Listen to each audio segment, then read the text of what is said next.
මේක ඉන්නවා තිරේ පිටුපස වීරයෝ ටිකක්. කවුද? අර ලොකු හඳුරුගේ පිටිපස්සේ ඉන්නේ.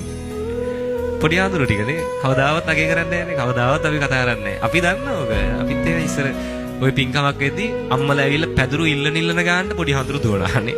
අර හෙට දුවනවා මෙහෙට දුවනවා පැදුරු ගෙනල්ලා දෙනවා මල් වට්ටි ගෙනල්ලා දෙනවා පින්කමට අවශ්‍ය දේවල් හොයලා දෙනවා. එනේ නැත් එක්ක කතා කරනවා. හැබැයි අගේ කිරීමක් නැහැනේ. ඒ නිසා අපි මේ පොඩි හඳුරලට උන්වහන්සේලා මේක ලොකු සේවාවක් කරන මේ වගේ දෙයක් වෙද්දී පන්සලගේ සේවාව උන්වහන්සේලාගෙන් වෙනවා.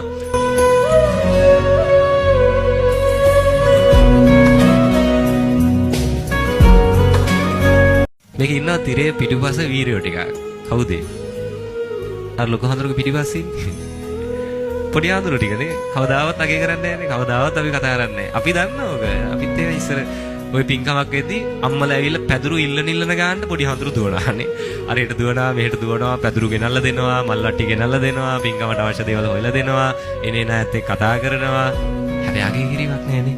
ඒ නිසා අපි මේ පොඩි හඳුරලට උන්වහන්සේලා මේක ලොකු සේවාවක් කරන මේ වගේ දෙයක් වෙද්දී පන්සලගේ සේවාව උන්වහන්සේලාගෙන් වෙනවා.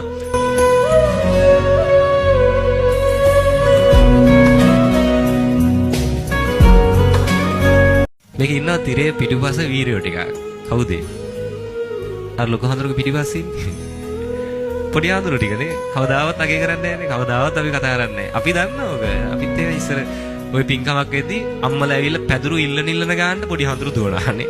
අර හෙට දුවනවා මෙහෙට දුවනවා පැදුරු ගෙනල්ලා දෙනවා මල් වට්ටි ගෙනල්ලා දෙනවා පින්කමට අවශ්‍ය දේවල් හොයලා දෙනවා. එනේ නැත් එක්ක කතා කරනවා. හැබැයි අගේ කිරීමක් නැහැනේ. ඒ නිසා අපි මේ පොඩි හඳුරලට උන්වහන්සේලා මේක ලොකු සේවාවක් කරන මේ වගේ දෙයක් වෙද්දී පන්සලගේ සේවාව උන්වහන්සේලාගෙන් වෙනවා.